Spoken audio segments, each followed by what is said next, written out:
आज है हमारा टिश्यू इन एक्शन का पार्ट 5। इस पार्ट 5 के अंदर हम इस पूरे चैप्टर को कंप्लीट करने वाले हैं, प्लस इसके जो भी एनसीईआरटी से जो भी लाइन बाय लाइन रीड करके हम इसे ख़त्म करने वाले हैं। इससे पहले हमने मेरिस्टेमेटिक टिश्यू के बारे में पढ़ा था और अब हम पढ़ने वाले हैं परमानेंट टिश्यूज़ के बारे में।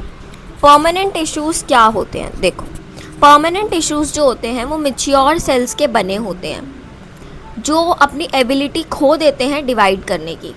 एक सेल जब ऐसी स्टेज पे आ जाता है जब वो इससे ज़्यादा डिवाइड ही नहीं हो सकता आगे, तो that is the permanent tissue.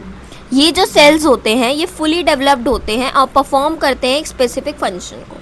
इनके करेक्टरिस्टिक्स क्या क्या होते हैं? फर्स्ट करेक्टरिस्टिक्स जो होता है वो होता है यहाँ जो सेल होते हैं वो मैच्योर होते हैं, डिवाइड नहीं कर सकते, इनकी डेफिनेट शेप एंड साइज होता है और स्पेशलाइज फंक्शन को परफॉर्म करते हैं। अब कितने टाइप्स के होते हैं परमानेंट टिश्यू? 3 टाइप्स के होते हैं। The first one is the simple permanent tissue, second one is complex permanent tissue and the last one is protective tissue. तो ये 3 टाइप्स के परमानेंट टिश्यू होते हैं। अब इसके अंदर एक प्रोसेस आता है डिफ्रेंसिएशन, जिसके बारे में हमें सबसे पहले पढ़ना है। डिफ्रेंसिएशन एक ऐसा प्रोसेस होता है जिससे जो मेरिस्टेमेटिक सेल्स होते हैं वो इतने स्पेशलाइज्ड बन जाते हैं अपने स्ट्रक्चर में, फंक्शन में, और क्या फॉर्म करते हैं? Permanent tissue. तो मैं एक बार फिर से रिपीट करूँगी कि जो डिफ्रेंसिएशन होता है वो एक ऐसा प्रोसेस होता है जिससे जितने भी मेरिस्टेमेटिक सेल्स होते हैं वो इतने स्पेशलाइज्ड बन जाते हैं अपने स्ट्रक्चर में, फंक्शन में, ताकि वो अपने आप को परमानेंट टिश्यूज़ बना लें। एग्जाम्पल दिया है, मेरिस्टेमेटिक सेल्स जो होते हैं वो डिवाइड करते हैं, कॉन्टीन्यूसली डिवाइड करते रहते हैं। जैसे ही वो मैच्योर होते हैं ये अपनी एबिलिटी खो देते हैं डिवाइड करने की और परमानेंट टिश्यू बन जाते हैं पैरेन्काइमा, क्लोरेन्काइमा एंड स्क्लेरेन्काइमा की तरह। नेक्स्ट हमारा आता है प्रोटेक्टिव टिश्यू। होता क्या है? देखो, अभी हमने पढ़ा ना ये 3 टाइप के होते हैं, simple, complex and protective.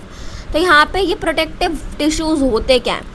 Protective tissues जो है ना वो आउटर कवरिंग है प्लांट के अंदर, और ये प्रोटेक्ट करती है इसे किसी भी तरीके की इंजरी से, इन्फेक्शन से और वाटर लॉस से। ये 2 टाइप्स की होती है, एपिडर्मिस एंड कॉक। अभी मैं आपको आपकी एनसीईआरटी दिखाऊंगी, उसमें ये पर्टिकुलर डायग्राम्स बने हुए हैं, तो आपको वहाँ से डायग्राम्स को भी पढ़ना है क्योंकि केस स्टडी वगैरह के क्वेश्चंस में ना वहाँ से वो डायग्राम्स आ जाते हैं पहचानने के लिए कि पहचानो किस चीज़ का डायग्राम है, आइडेंटिफाई द डायग्राम, और उस पर बेस्ड क्वेश्चंस आ जाते हैं। तो एपिडर्मिस क्या है? ये आउटर मोस्ट लेयर है सेल्स के। ये प्रोटेक्ट करते हैं प्लांट की बॉडी को, वाटर लॉस ना हो जाए उससे बचाते हैं, और ये वैक्सी क्यूटिकल है।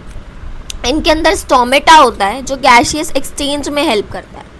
नेक्स्ट आता है कॉर्क। कॉर्क जो होता है ना वो ओल्डर, पुराने स्टेम्स और रूट्स में मिलता है। ये जो है ये डेड सेल्स के अंदर मिलता है हमें। इसकी जो क्यूटिकल ये थिन होता है और ये सुब्रिन का बना होता है। अभी तक ये दिखा हमें जो एपिडर्मिस है ये क्यूटिकल का बना हुआ है और यहाँ पे ये सुब्रिन का बना हुआ है जो इसे वाटर प्रूफ बनाता है, और ये प्रोटेक्ट करता है वाटर लॉस को और मैकेनिकल इंजरी को, मतलब कोई भी तरीके की इंजरी ना हो जाए इससे बचाता है। नेक्स्ट हमारे आते हैं simple permanent tissue. Simple permanent tissue हमारे 3 टाइप्स के होते हैं, parenchyma, collenchyma and sclerenchyma. This is the very important part कि सिंपल परमानेंट टिश्यू कितने टाइप्स के होते हैं। These are the parenchyma, collenchyma and the sclerenchyma. Parenchyma क्या करता है? पैरेन्काइमा एक ऐसा लिविंग सिंपल परमानेंट टिश्यू है जो थिन वॉल्ड सेल्स का बना होता है जिनके अंदर बड़े बड़े लार्ज वैक्यूल्स होते हैं। ये लिविंग सेल्स होता है, थिन सेल्यूलोज वॉल का बना होता है, लार्ज इंटरसेलुलर स्पेस होती है। इंटरसेलुलर स्पेस का क्या मतलब है? सेल्स के बीच की जो जगह होती है ना उसे बोलते हैं हम इंटरसेलुलर स्पेस।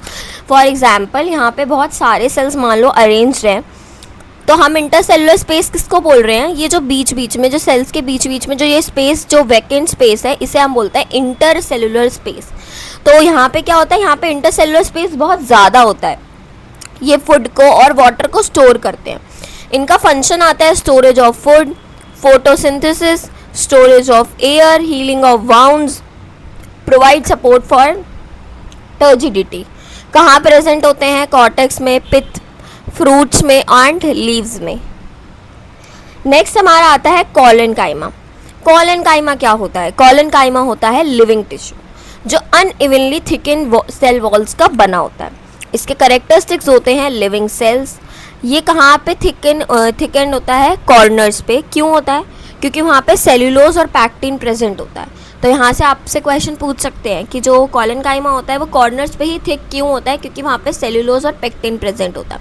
यहाँ पे सेलुलर इंटरसेलुलर स्पेस तो बहुत थोड़ी सी होती है और ये बहुत ज़्यादा फ्लेक्सिबल होते हैं। नेक्स्ट आता है इनका फंक्शन।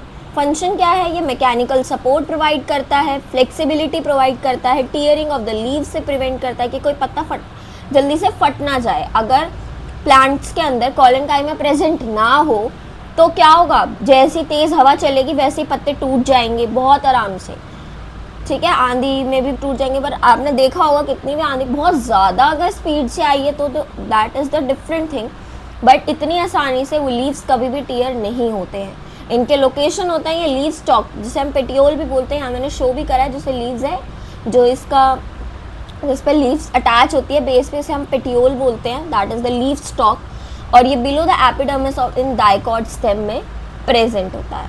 नेक्स्ट आता है स्क्लेरेंकाइमा। स्क्लेरेंकाइमा एक तरीके का डेड और सिंपल परमानेंट टिश्यू है। ये थिक है, लिग्निफाइड सेल वॉल का बना हुआ है। इसके कैरेक्टरिस्टिक्स आते हैं, डेड सेल का बना है, थिन लिग्निन वॉल्स हैं, कोई इंटरसेलुलर स्पेस नहीं है और बहुत ज़्यादा हार्ड है। इनका फंक्शन क्या है? ये स्ट्रेंथ प्रोवाइड करते हैं, रिजिडिटी प्रोवाइड करते हैं, सीड्स और नट्स को प्रोटेक्ट करते हैं। एग्जाम्पल आता है coconut husk and nut shells. तो these are the sclerenchyma, collenchyma and the parenchyma. That is the very important part of the chapter. ये इस चैप्टर का बहुत ही ज़्यादा इंपॉर्टेंट पार्ट है जो अच्छे से पढ़ना है आप लोगों को, ठीक है। तो अभी हमने पढ़ लिया protective tissue, simple permanent tissue. अब हमारा लास्ट आता है जाइलम एंड फिलियम, ठीक है। कॉम्प्लेक्स परमानेंट टिश्यूज़ हैं ये हमारे, यहाँ पे लिखा नहीं है, आप लिख सकते हो। These are the complex permanent tissue. ये टू टाइप्स के होते हैं, first is the xylem and the next one is the phloem. Xylem क्या करता है? पानी को ट्रांसफ़र करता है रूट से सारे प्लांट्स के पार्ट में। ये ट्रांसपोर्ट करता है मिनरल्स को भी, अब जो हम अब्जॉर्ब करते हैं सॉइल से। ये स्ट्रेंथ प्रोवाइड करता है, सपोर्ट प्रोवाइड करता है प्लांट को, क्योंकि जो इसकी वॉल्स होती है बहुत ज़्यादा थिक और लिग्निफाइड होती है। इसके कंपोनेंट्स क्या हैं? ट्रैकेट्स होते हैं, vessels, xylem parenchyma, xylem fibres. ये बहुत इंपॉर्टेंट है ये कंपोनेंट्स। पूछ सकता है आपसे पेपर में, write the components of the xylem, या एमसीक्यू में पूछ सकता है which of the following is not the component of the xylem, या which of the following is the component of xylem. तो एमसीक्यू में भी आ सकता है, थ्योरी में तो आ ही सकता है। नेक्स्ट हमारा आता है फिलियम। फिलियम का काम है फूड ट्रांसपोर्ट करना, लीव से रूट्स तक, स्टेम तक, फ्रूट्स तक, फ्लावर्स तक, ग्रोइंग पार्ट तक। और ये कैरी करता है खाने को अपवर्ड और downward both in the plants. और ये स्टोर करता है फूड को कुछ प्लांट्स में। इनके कंपोनेंट आते हैं सीव ट्यूब, कंपेनियन सेल्स, स्पिरोम, parenchyma and phloem fibres. Next इसके अंदर आता है एक difference, that is very important. Difference बहुत ज़्यादा इंपॉर्टेंट है जाइलम और फिलियम का। जाइलम का काम क्या है? वाटर और मिनरल्स को ट्रांसपोर्ट करना। फिलियम का काम क्या है? फूड ट्रांसपोर्ट करना। जाइलम जो है उसका मूवमेंट मेनली अपवर्ड डायरेक्शन में होता है, बट जो फिलियम होता है उसका मूवमेंट अपवर्ड और डाउनवर्ड, मतलब स्टेम में भी जा रहा है, रूट में भी जा रहा है, क्योंकि खाने की ज़रूरत तो स्टेम और रूट दोनों को ही है। बट जाइलम का मेनली मूवमेंट अपवर्ड ही हो रहा है। क्यों हो रहा है? क्योंकि उसका काम है वाटर ट्रांसपोर्ट करना रूट से लीव्स तक, that is an upward direction. Xylem में ज़्यादातर डेड सेल्स ही प्रेजेंट होते हैं, बट फिलियम में लिविंग सेल्स प्रेजेंट होते हैं। यहाँ पे इनका काम है स्ट्रॉन्ग मैकेनिकल सपोर्ट। क्या काम कर रहा है? Strong mechanical support. बट इसका काम है, मेन फंक्शन है फूड ट्रांसपोर्ट करना। जो मूवमेंट है फूड का वो फिलियम के थ्रू होता है और इसको हम ट्रांसलोकेशन भी कहते हैं, that is very important point. जो मूवमेंट होता है फूड का वो फिलियम के थ्रू होता है और इसे हम ट्रांसलोकेशन कहते हैं।